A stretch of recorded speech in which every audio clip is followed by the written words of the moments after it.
د اخلاق پسر لیدی لکبل خیون راوڑل لکبل خیون راوڑل تاو برد دین ریتا د ژوند لار زمنګ د نن ورځې د خپرونې موضوع بیا هم جنتي میرمن زرین وړانګې اوري ستا هر کار بسم الله الرحمن الرحيم الحمد لله رب العالمين حمد الشاكرين الصلاة والسلام على سيد الأنبياء والمرسلين سيدنا ونبينا وشفيعنا ومولانا محمد وعلى آله وأصحابه الطيبين الطاهرين قدرمنو اوریدونکو د ژوند د لارې د خپرونې مینوالو السلام علیکم ورحمت الله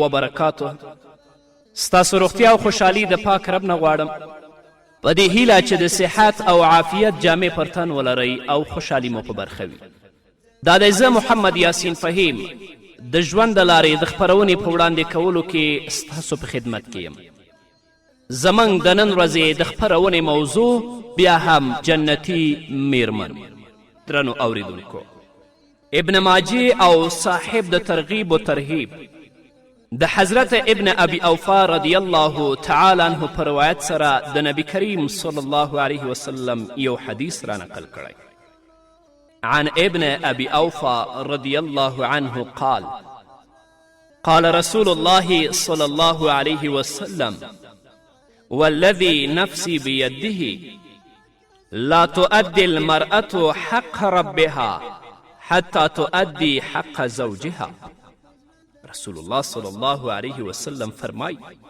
قسم په هغه ذات چې د هغه په قبضه کې زما ساده یوه ښځه هغه وخته پورې د خپل رب حق ادا کولی نشي تر څو پورې چې دې ښځې د خپل خاوند حق نوي ادا کړی ګورئ خوندو د بندگانو په ذمه باندې دوه قسمه حقوق دي یو حقوق الله او بل حقوق العباد د الله رب العزت حقونه دا دي چې د الله اطاعت وکړی شي د الله د فرائضو او د واجباتو لحاظ وساتلی شي الله یاد کړی شي په الله باندې بروسه وشي د هغه بندگی او عبادت وکړی شي د هغه نه سوال وکړی شي او هغه پورې امید وتړلی شي دا د الله حقوق دي او د بندگانو د حقونو مطلب دا دی چې د دې متعلق د بنده څه ذمهواري وي باید هغه سرته ورسوي که د چا غیبت کړی وي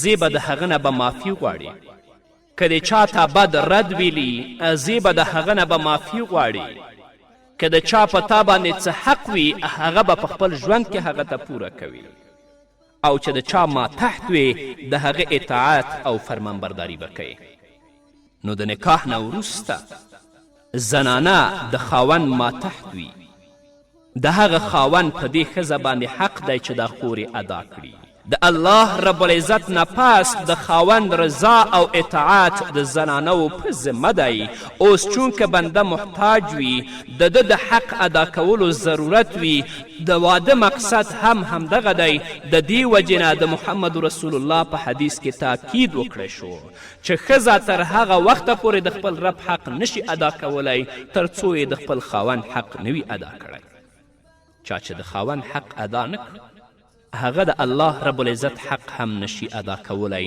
ځکه د خاوند حق د الله رب العزت د فرمان او د حکم د وجې نه دی بعضې زنانه موږ وینو چې تلاوت کوي عبادت کوي نفلونه کوي هغه په خپل فکر کې دا ګڼي که زه د خاوند اطاعت وکړم یا یې ونه کړم زما مونځ روژه او عبادت به الله قبلوي نه هیڅکله هم نه چې د خپل خاوند حق ادا نه کړې د الله رب العزت حق ته نشي ادا کولی همدارنګه خویندو د خاوند د اطاعت او د خبرو منلو نه بغیر تاسو د ایمان خوږوالی او حلاوت نشئ درک کولی صاحب د ترغیب و ترهیب د حضرت معاذ رضی الله تعالی عنه په روایت سره د نبی کریم صلی الله علیه وسلم یو حدیث را نقل کړی عن معاذ رضی الله عنه قال رسول الله صلى الله عليه وسلم لا تجد امرأة حلاوة الإيمان حتى تؤدي حق زوجها ولو سألها نفسها وهي على ظهر قطب. حضرت معاذ رضی الله تعالی عنه فرمایي چې محمد رسول الله وفرمایل یوه ښځه هغه وخته پورې د ایمان حلاوت او خوږوالی نشي موندلی تر څو پورې چې د خپل خاوند حق ادا کړی نه وي. او د حق د ادا کولو دپاره نبی کریم صلی الله علیه وسلم فرمایي ولو سألها نفسها وهي على ظهر قطب. نو خویندو که غواړئ چې په دنیا کې الله رب العزت عزت او خوشحاله ژوند درکړي او په آخرت کې الله رب العزت تاسو ته د جنت 8 واړه دروازې خلاصې کړي چې د کمې نه غواړئ جنت ته لاړې شئ، نو په دنیا کې د خپلو خاوندونو اطاعت وکړئ، د هغو حقوق ادا کړئ. هو تاسو به د خپلو خاوندانو اطاعت کوئ، خو په هغو امورو کې چې شرع درته ویلي، الله درته ویلي، رسول الله درته ویلي دي. که ستاسو خاوندان تاسو د داسې یو عمل او د کار کولو ته اړباسي چې د هغې په کړنه باندې الله او د الله رسول خفه کیږي، بیا د خاوند اطاعت په تاسو باندې نشته او نه هغه دا حق په تاسو باندې لري. د بخاري حدیث دی، راویه د حدیث ام المؤمنین حضرت عایشې صدیقه رضی الله تعالی عنها ده. عن عائشة رضی الله تعالی عنها أن امرأة من الأنصار زوجت ابنتها فتعمت شعر رأسها فجاءت إلى النبي صلى الله عليه وسلم فذكرت ذلك له فقالت إن زوجها أمرني أن أسئل في شعرها فقال لا إنه قد لعن الموصلات. أم المؤمنين حضرت عایشې صدیقه رضی الله تعالی عنها فرمایي چې د انصارو یوه زنانه خپله لور واده کړه، نو د هغې پیغلې او د هغې نجنۍ ویښته وتل. دا ښځه د محمد رسول الله صلی الله علیه وسلم حضور ته راغله او وی فرمیل ای د الله رسوله ما خو مې دا لور ورکړه خو اوس یې د سر نه ویښته وځي. او بیا یې پوښتنه وکړه چې د دې ښځې خاوند ما ته وایي چې د دې په ویښتو کې ته نور ویښته ولګوه، دا ما ته جایز دی که نه دی؟ نبی کریم صلی الله علیه وسلم ورته ویلې نه، ویښته لګولو ښځو باندې د الله رب العزت له طرفه لعنت شوی دی. نو ګورئ خویندو، خاوند ښځه دې ته اړباسي چې هغه نور ویښته ولګوي، اما په دې کار باندې الله ناراضه کیږي، نو پیغمبر علیه الصلاة والسلام ورته وایي چې حق نه لري خاوند په دې خبره باندې چې ښځې ته ووایي چې ته په خپل سر کې ویښته ولګوه. نو اوس هم خورې که ستا خاوند تا دې ته اړباسي چې د خپل سر ویښته قینچي کړه، ته د خپل خاوند خبره مه منه. که ستا خاوند تا دې ته اړباسي چې خپلې وریځې نری کړه، وریځې وښکه، ستا خاوند په تا باندې حق نه لري، خبرې مه منه. او که ستا خاوند دا تا ته وایي چې ته داسې جامې واغونده چې نارینه یې اغوندي په اصطلاح برڅکي، نو هم خاوند په تا باندې حق نه لري او ته یې خبره مه منه. همدارنګه د بخاري حدیث دی. عن عبد الله رضي الله عنه عن النبي صلى الله عليه وسلم قال السمع والطاعة على المرء المسلم فيما أحب وكره ما لم يؤمر بمعصية فإذا أمر بمعصية فلا سمع ولا طاعة. حضرت عبدالله رضی الله تعالی عنه نه روایت دی چې نبی کریم صلی الله علیه وسلم وفرمایل اوریدل او منل په مسلمان بنده لازم دی په خوښو او ناخوښو ټولو کارونو کې، څو پورې چې ورته د ګناه حکم نه وي شوی. کله چې ورته د ګناه حکم وشو نو بیا پکې نه اوریدل شته او نه منل شته. همدارنګه د مشکات حدیث دی، رسول الله صلی الله علیه وسلم فرمایي لا طاعة لمخلوق فی معصیة الخالق. د الله پاک د نافرمانی په کار کې د مخلوق منل جائز نه دی، که خاوند وي، که پیر وي او که استاذ وي. نو خویندو په تاسو باندې د خاوند اطاعت لازم دی، خو په هغو کارونو کې چې د شرع موافق وي. که د شرع خلاف وي هلته د خاوند د خبرې منل بیا په تا باندې نشته. اکثر دا فسادونه په واده کې مخ کیږي.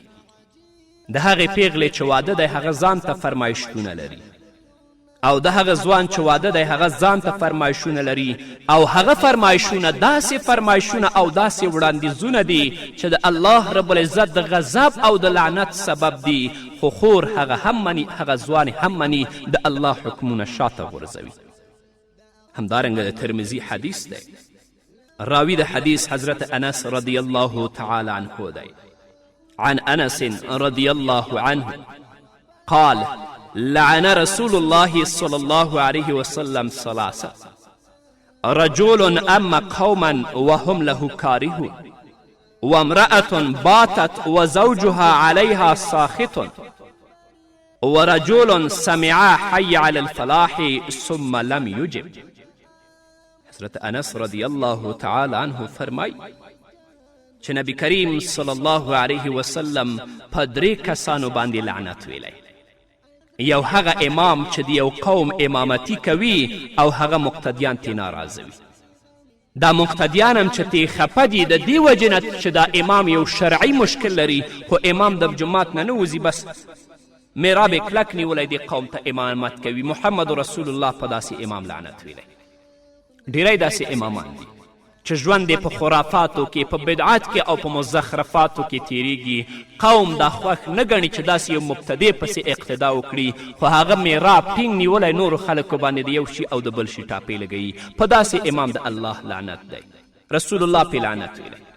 دویم هغه ښځه چې شپه په داسې حال کې تیروي چې خاوند ترې ناراضه وي. دریم هغه سړی چې حی علی الفلاح واوري او دا دعوت قبول نه کړي یعنې جماعت ته د جمع دپاره لاړ نه شي. وګورئ امامانو چې په خپل ژوند کې څومره مشکل لرو. وګورئ خویندو چې په خپل ژوند کې څومره مشکل لرو. وګورئ ځوانانو چې څومره د حی علی الصلاح او د حی علی الفلاح خبرې اورئ اوازونه اورئ او جماعت ته نه ځئ. الله ته به د آخرت په ورځ څه ځواب وایي. همدارنګه د ترمذي حدیث دی. رسول الله صلی الله علیه وسلم فرمای ثلاثة لا تجاوز صلاتهم آذانهم العبد الآبق حتى يرجع وامرأة باتت وزوجها عليها ساخط وإمام قوم وهم له كارهون. رسول الله صلی الله علیه وسلم فرمای 3 کسان داسې دي چې د دوی مونځ د قبولیت دپاره د دوی د غوږونو نه پورته کیږي یعنې آسمان ته نه خیجي لکه څنګه چې نور نیک عملونه خیجي بلکې د ورځې د سوري په شان هوا کې ولاړ وي.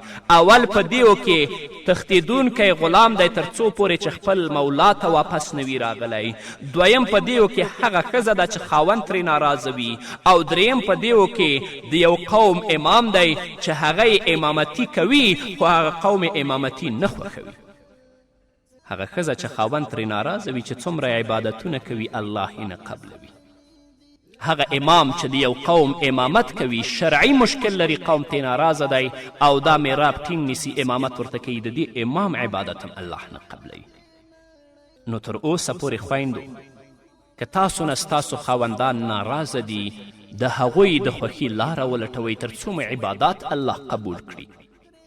او هغه ائمه یا امامان چې شرعي مشکل لري قوم ترې ناراضه دی په دې هیله چې یا هغه امامت پرېږدي یا هغه شرعي مشکل حل کړي. په همدې هیله درنو اوریدونکو نور به واورو خو د یوې دمې نه وروسته. د اخلاقو په سرلی دي لکه بل خویونه راوړل لکه بل خویونه راوړل تاوه بڼه د دې نړۍ ته سسنبل خویونه راوړل سسنبل خویونه راوړل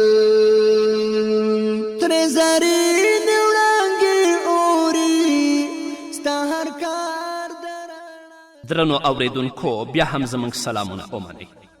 صاحب د مجمع الزوائد د حضرت اسماء بنت ابي بکر رضی الله تعالی عنه پر روایت سره د نبی کریم صلی الله علیه وسلم یو حدیث را نقل کړی.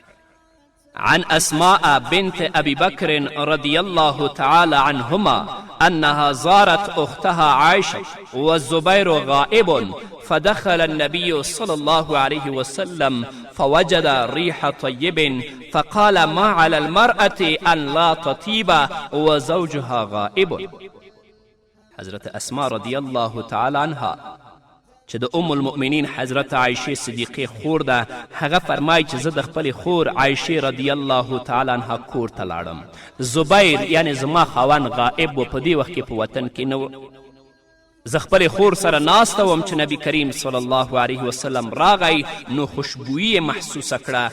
محمد رسول الله وفرمایل په ښځه لازم دی چې کله خاوند نه وي چې خوشبو استعمال نه کړي، یعنی زینت او سنګار دی نه کوي. خیال پکار دی خویندو چې د ښځې ځان سنګارول او زینت اختیارول دا د خاوند دپاره دي، تر څو د خاوند او د ښځې ترمنځ مینه او محبت قائم شي، ښایسته ژوند یې تیر شي. د دې وجې نه د خاوند نه علاوه نورو خلکو ته زینت کول او ښکاره کول دا د اسلام په مقدس دین کې ناجائز عمل دی او په داسې ښځه باندې د الله له طرفه لعنت دی.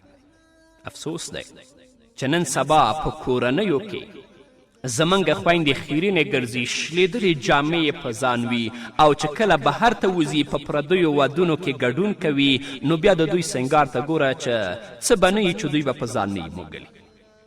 زما په دې خبرو باندې خویندو مه خفه کیږئ، ځانونه اصلاح کړئ. واقعیت هم دا شی دی. ستاسو دا زینت چې پردیو ودونو کې ګډون کوئ دا د خلکو لپاره نه دی، د چا دپاره دی؟ د پردیو لپاره دا مه کوه، خپل خاوند لپاره یې وکړه. د مسلمانانو په کورونو کې نن ورځ دا عادت زمونږ خویندو د کفارو د ښځو نه اخیستی، ځکه چې د کفارو ښځې پرده نه کوي، حلال او حرام نه پیژني. د هغوی عادت دا دی چې حسن او فیشن سره نورو خلکو ته متوجه شي. اسلام کې دا حرام عمل دی. که د یوې ښځې خاوند موجود نه وي، هغه باید شلیدلې جامې وانه غوندي، خو د دې ترڅنګ دی زینت هم نه کوي. الله رب العزت دی موږ د محمد رسول الله د ویناو پابند وګرځئ، په ځانګړې توګه زموږ خویندې، تر څو الله د دوی نه راضي شي، الله یې دنیا و آخرت ښایسته کړي. دارنګه بیهقي د حضرت حسین بن محسن رضی الله تعالی عنه په روایت سره د نبی کریم صلی الله علیه وسلم یو حدیث را نقل کړی. عن حسين بن محسن رضي الله عنه أنه قال حدثني عمتي أنها أتت النبي صلى الله عليه وسلم فسألته عن شيء فقال أذات زوج أنت؟ فقالت نعم. قال كيف أنت له؟ قالت يا رسول الله صلى الله عليه وسلم لا ألو. فقال أحسني فإنه جنتك أو نارك. حسین بن محسن رضی الله تعالی عنه فرمای ما تخپل ترور یعنی زما عمه وویل چې زه د نبی کریم صلی الله علیه وسلم په حضور کې حاضره شوم. نو نبی کریم صلی الله علیه وسلم نه مې د کومې مسئلې پوښتنه کوله. په همدې وخت کې رسول الله صلی الله علیه وسلم ما ته وویلې ستا خاوند شته؟ ما نبی کریم صلی الله علیه وسلم ته وفرمیل هو کې زه خاوند لرم. نو نبی کریم صلی الله علیه وسلم راته وفرمایل ته هغه سره څنګه یې، یعنی څنګه ژوند دې ورسره تیریږي؟ ما رسول الله صلی الله علیه وسلم ته وفرمایل د هغه په حق کې زه کوتاهي نه کوم، یعنی د هغه حقوق زه پوره ادا کوم. بیا رسول الله صلی الله علیه وسلم وفرمایل احسان، یعنی د خپل حق نه زیاته نیکي ورسره کوه، ځکه هغه ستا جنت دی یا دوزخ دی. په یو روایت کې داسې هم راغلی چې دې ښځې وویلې زما په هغه هیڅ پروا نشته. نو نبی کریم صلی الله علیه وسلم ورته وفرمایل هغه سره ښه سلوک کوه، ځکه هغه ستا جنت ته د تلو سبب دی یا جهنم ته ستا د تلو ذریعه ده. د خاوند نه د بې پروایي مطلب دا دی چې د خپل خاوند فکر ورسره نه وي چې خاوند په څه حال کې دی، څه ته ضرورت لري، خوراک یې کړی یا نه دی کړی، د جامو خیال یې نه کوي چې پاکې دي که خیرنې دي. نو کومه ښځه چې د خاوند داسې بې پروایي کوي، د خاوند خیال نه ساتي، دا خاوند به دې ښځې لپاره جهنم شي، یعنی جهنم د تلو سبب بشي. او کومه خور چې د خپل خاوند حقوق ادا کوي، د خپل خاوند خیال ساتي، الله رب العزت به دا خور جنت ته بیایي. همدارنګه امام احمد رحمه الله په خپل مسند کې د حضرت اسما رضی الله تعالی عنها په روایت سره د نبی کریم صلی الله علیه وسلم یو حدیث را نقل کړی.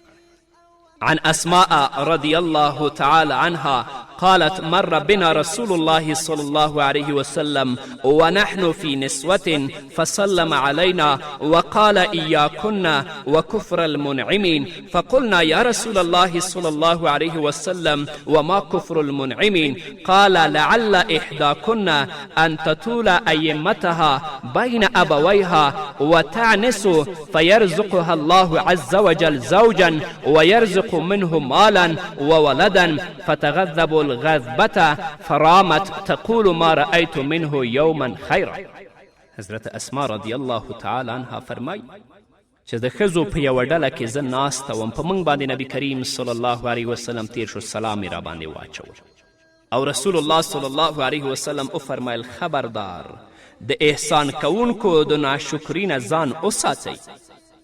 موږ وویلې ای د الله رسوله د احسان کوونکو ناشکري څه ده؟ رسول الله صلی الله علیه وسلم وفرمایل شاید چې تاسو کې یوه د مور او پلار په کور کې بغیر د واده ډیره زمانه تیره کړي، بیا الله رب العزت خاوند ورکړي، د هغه نه الله رب العزت ورته د اولاد او مال په شکل کې فایده ورسوي، یعنی د ضرورت رعایت او صحبت د وجې نه به هغه په دې خرج کوي، بیا چې کله د هغه نه د څه په خبره باندې یا د څه وجې نه ناراضه شي نو وایي ما د دې نه چیرته هم خیر نه دی لیدلی. داسې خویندې شته چې کلونه کلونه یې د خپل پلار په کور کې تیر کړي دي، بیا چې کله الله رب العزت یو مسلمان خاوند ته ورکړي چې هغه خاوند د دې خور ټول ضروریات هم پوره کوي، خو چې کله کومه ورځ هغه خاوند پرې غصه شي نو بیا همدا خبره وي چې ما د دې نه چیرته هم خیر نه دی لیدلی. رسول الله صلی الله علیه وسلم ورته وایي ایاکن و کفر المنعمین. انسان ته او خاص طور مؤمنانو ته او په الله پاک باندې یقین کوونکو ته پکار دی چې د الله رب العزت په تقسیم او د هغه په ورکړی شوي نعمت او دولت باندې راضي شي.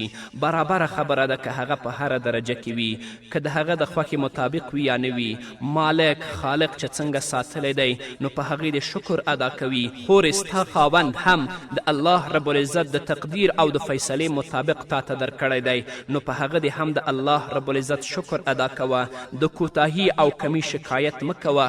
که چیرته تکلیف او رنج تا ته ورسیږي نو تیر احسانات دې په زړه که او د ناشکري د جملې نه ځان وساته، ځکه ناشکري سره د ښځې عاقبت خرابیږي، الله ترېنه ناراضه کیږي. نو د خپل خاوند شکر ادا که، احسانات یې په خپل زړه کې وګرځوه تر څو رب دستانه راضي شي. په همدې هیله درنو اوریدونکو دا وه زموږ د نن ورځې خپرونه چې ستاسو درانه حضور ته وړاندې شوه. تر بلې خپرونې پورې چې زه بیا هم ستاسو درانه حضور ته راځم، تاسو ټول په لوی او بخونکي الله سپارم. پاتې ژوند مو نیکمرغه، ښاد، بریالي او کامیاب. اتل خویونه راوړل دا دې څومره ښه سپېڅلي او اتل خویونه راوړل او اتل خویونه راوړل د اخلاقو په سرلی دي لکه بل خویونه راوړل لکه بل خویونه راوړل تا وبړه د دې نړۍ ته څه سنبل خویونه راوړل څه سنبل خویونه راوړل تا لمبې د نفاق مړې کړې د خوات په باران باندې تا لمبې د نفاق مړې کړې د خوات په باران باندې تا لمبې د نفاق مړې کړې د خوات په باران باندې تا لمبې د نفاق مړې کړې د خوات په باران باندې تا عجیب او په زړه پورې زړه تسل خویونه راوړل زړه تسل خویونه راوړل تا عجیب او په زړه پورې زړه تسل خویونه راوړل زړه تسل خویونه راوړل د اخلاقو په سرلی دي لکه بل خویونه راوړل لکه بل خویونه راوړل تا وبړه د دې نړۍ ته سسنبل خيونا راوړل سسنبل خيونا راوړل ته د آمد پیغمبر یې ای د درس جهان رحمت ته د آمد پیغمبر یې ای د درس جهان رحمت ته د